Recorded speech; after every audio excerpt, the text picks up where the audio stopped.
আপনাদের উপজেলাতে আমি আর না দেখি, মনে থাকবে? হ্যাঁ, জামালপুরের লোক, আমি ভাষামান লোক, আমি আপনার কি মামলা দেবো? গরিব মানুষ, এটা জরিমানা কত জানেন? এইগুলো বিক্রি করেন, এটা জরিমানা কিছু জানেন আপনি? জানেন না তো? 4 লক্ষ টাকা।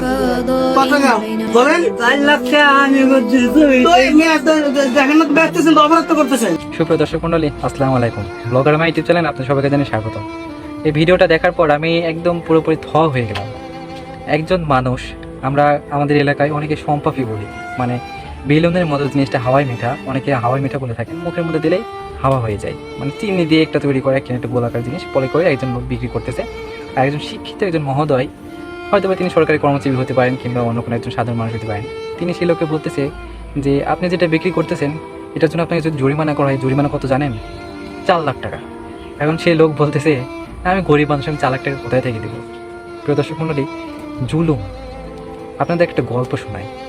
একজন মানুষ একদিন হুট করে দেখে যে তার আঙ্গুলে একটা ঘা হয়েছে, একটা ক্ষত হয়েছে। তিনি গুরুত্ব দেন না। বেশ কিছুদিন যাওয়ার পর সেই ঘাটা আস্তে আস্তে পুরো আঙ্গুলে ছড়াই গেছে। তিনি ডাক্তারের কাছে গেলেন, ডাক্তার পরীক্ষা নিরীক্ষা করলেন। পরীক্ষা নিরীক্ষা করে বলতেছে আঙ্গুলটা কেটে ফেলতে হবে, কোনো উপায় নাই। কী রোগ কিছু শনাক্ত করতে পারে না, তার আঙ্গুলটা কেটে ফেলতে হবে। তিনি আঙ্গুলটা কাটলেন, তারপরে ভালোই আছেন। বেশ কিছুদিন যাওয়ার পর আঙ্গুলের যে কাটছে এখান থেকে, ঠিক এই জায়গাতে আরেকটা পছন্দ ধরছে, আরেকটা ঘা ধরছে। এখন সে তো চিন্তিত হয়ে গেছে। পরবর্তীতে সে ডাক্তারের কাছে আবার গেছে। ডাক্তার কোনো কিছু উপায় না পেয়ে সে বলতেছে আপনার কবজি কাটতে হবে। সে কবজিও কাটলো।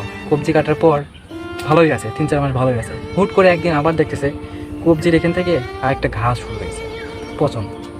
এখন সে তো পুরো চিন্তায় পড়ে গেছে যে আমি কবজিও কেটে ফেললাম, এখন আবার কবজি থেকে আমার ঘা শুরু হয়েছে, কী করা যায়? তিনি চিন্তিত হয়ে ডাক্তারের কাছে গেলেন। এখন ডাক্তার আবার পরীক্ষা নিরীক্ষা করলেন। পরীক্ষা নিরীক্ষা করার পর দেখতেছে যে আসলে এটা কী ধরনের রোগ, কোনো উপায় নাই, মানে কী রোগ ডাক্তার নিজেই ফাইন্ড আউট করতে পারতেছে না। পরবর্তী ডাক্তার বলতেছে আপনার এই জায়গা থেকে কেটে ফেলতে হবে, মানে হাতের একটু কেটে ফেলতে হবে। এখন সেই লোক তো চিন্তায় পড়ে গেছে যে আঙ্গুল থেকে কবজি কাটলাম, কবজি থেকে এটুকু কাটলাম, এখন এটুকার থেকে আবার যদি আমার হাত কাটা লাগে তাহলে আমি কী করবো? তারপরে কোনো কিছু চিন্তা না করে তিনি এটুকু কাটলেন। এটুকু কাটার পর তিনি বেশ কিছুদিন ভালো হয়েছিলেন। ভালো থাকার পর হুট করে একদিন দেখতেছে আবার এখান থেকে ঘা শুরু হয়েছে। এখন তিনি ডাক্তারের কাছে যায়, ভালো ভালো ডাক্তারের কাছে যায়, আসলে কোনো উপায় পাচ্ছে না। যার কাছে যাচ্ছে সেই হাত কেটে ফেলার পরামর্শ দিচ্ছে। তো দর্শক মণ্ডলী, পরবর্তীতে সে একজন আধ্যাত্মিক টাইপের এক লোকের কাছে যায়।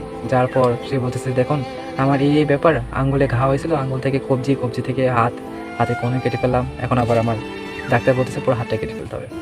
সেই লোক, আধ্যাত্মিক টাইপের যে লোক আছে, সেই লোক একটু চিন্তা ভাবনা করে দেখলেন। তিনি হুট করে তাকে বললেন যে ভাই তুই এমন কোনো পাপ কি করছিস, মানে এমন কোনো জুলুম করছিস কারোর উপরে, যে মানে একটু মনে করে দেখ যে কারোর উপর কোনো জুলুম করছিস কিনা, কোনো গরিবের উপর জুলুম করছিস কিনা। তখন যার আঙ্গুল কেটে ফেলাইছে, কবজি কেটে ফেলাইছে, সেই লোকটা ভাবতেছে যে আসলে এরকম কারোর উপর সে জুলুম করছে কিনা। হ্যাঁ, চিন্তা করতে করতে হুট করে বুঝতে পারলো যে একজন গরিব মানুষের উপর সে জুলুম করছে। তার মাছ, সে একটা পুকুর থেকে মাছ ধরছে, কোনো একটা নদী থেকে মাছ ধরছে, সেই মাছগুলো সে জোরপূর্বক তার কাছ থেকে কেড়ে নেয়। সামান্য কিছু মাছ, খুব বেশি মাছ নয়, সেই মাছগুলো সে কেড়ে নেয়। এখন সেই লোক হয়তো বা মুখ ফুড়ে অভিশাপ দেয়নি, কিন্তু তার যে একটা হাই আছে, একটা দীর্ঘ নিঃশ্বাস, এই নিঃশ্বাসটাই কিন্তু একটা অভিশাপ। পরবর্তীতে সেই আধ্যাত্মিক লোকটা বলল যে তুই যার সাথে অন্যায়টা করছিস তার হাই লাগছে, তো যত দ্রুত সম্ভব তার সাথে যোগাযোগ করে তার কাছ থেকে মাছ চা, না হলে তোর শরীরে ধীরে ধীরে পুরো শরীরে জিনিসটা ছড়া যাবে এবং একটা সময় তোকে মারা যেতে হবে। এখন সেই লোক কী করবে, তাড়াহুড়া করে ছন্ন ছায় হয়ে সেই লোকটাকে খুঁজে বেড়াতে একটা সময় হুট করে তার সাথে দেখা। তাকে তো সে জোড়ায় ধরছে, হাউমাউ করে জোড়ায় ধরে তাকে বলতেছে ভাই আমার এই অবস্থা, তোমার সাথে আমি এই অন্যায়টা করছিলাম, আমার আঙুল থেকে শুরু করে এখন পুরো হাতটাই কেটে ফেলতে হচ্ছে, ভাই আমি তোমার সাথে অন্যায় করেছি, তোমাকে ক্ষমা করে দাও।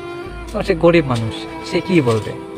সে বলতেছে ভাই আমি তো আপনাকে কোনো অভিশাপ হতে নেই, কিছুই করে নাই, আমি শুধু একটা দীর্ঘশ্বাস, আমার একটা খারাপ লাগছে, শুধু আল্লাহ তাআলাকে বলছে আল্লাহ আপনি তুমি একটা বিচার করেন। এই যে এই যে একটা দীর্ঘ নিঃশ্বাস, প্রদর্শক মণ্ডলী, এটা থেকে একটা শিক্ষা নেওয়া উচিত আমাদের। আমরা যারা বড়লোক আছে, যারা টাকার গরম আছে, তারা খুব সহজেই যারা গরিব নিম্ন শ্রেণীর মানুষ আছে তাদের উপর মানে কথার অহংকার জুলুম করি, এই জিনিস কখন করা উচিত না। এই যে মানুষটা এই দিনে কয় টাকা ইনকাম করে, একটা সম্পত্তি বিক্রি করে সর্বোচ্চ 10 টাকা, সর্বোচ্চ 15 টাকা, নাই ধরলাম 20 টাকা একটা সম্পত্তি, মানে হাওয়াই মিঠাই যেটাকে বলা হয়, সেই হাওয়াই মিঠাই বিক্রি করে সে সর্বোচ্চ কত টাকা ইনকাম করবে? এখন তাকে যদি 4 লক্ষ টাকা জরিমানা করা হয়, সেই লোক কিন্তু রীতিমতো হাসতেছে যে আমি 4 লাখ টাকা কোথায় থেকে দেবো? প্রদর্শক মণ্ডলী, আমরা রাস্তাঘাটে চলাচল করি, নানান ধরনের মানুষ আমাদের সামনে পড়ে, এমন কোনো কাজ করবেন না, এমন কোনো কিছু কাজ করবেন না যাতে আপনার সেই মানে গরিব মানুষটার উপর আপনি অত্যাচার করেন, আপনি হয়তো বা কিছু মনে করলেন না, কিন্তু যার উপর আপনি অত্যাচার করলেন সেই মানুষটার যে দীর্ঘ নিঃশ্বাস, সে মুখ ফেটে হয়তো বা আপনাকে অভিশাপ দিল না, কিন্তু তার যে দীর্ঘ নিঃশ্বাস, এই নিঃশ্বাসটা আল্লাহর আরশ পর্যন্ত কেঁপে ওঠে। তার অভিশাপ দিতে হয় না, মুখ ফুটে অভিশাপ দিতে হয় না।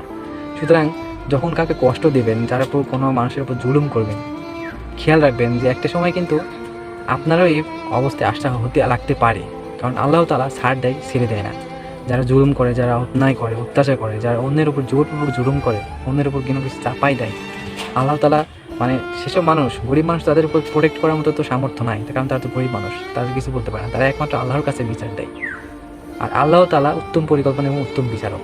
সুতরাং যখন কিছু করবেন, এ ধরনের কোনো কাজ করবেন, অন্তত ভাইবে চিন্তা কাজ করার চেষ্টা করবেন। তো দর্শক মণ্ডলী, এই ভিডিওটা থেকে যদি একটু উপকার পেয়ে থাকেন, একটু যদি আপনারা নলেজ গ্যাদার করে থাকেন, অবশ্যই ভিডিওটা লাইক করবেন, কমেন্ট করবেন এবং সাবস্ক্রাইব করে পাশে থাকার চেষ্টা করবেন। সবাইকে ধন্যবাদ। আসসালামু আলাইকুম।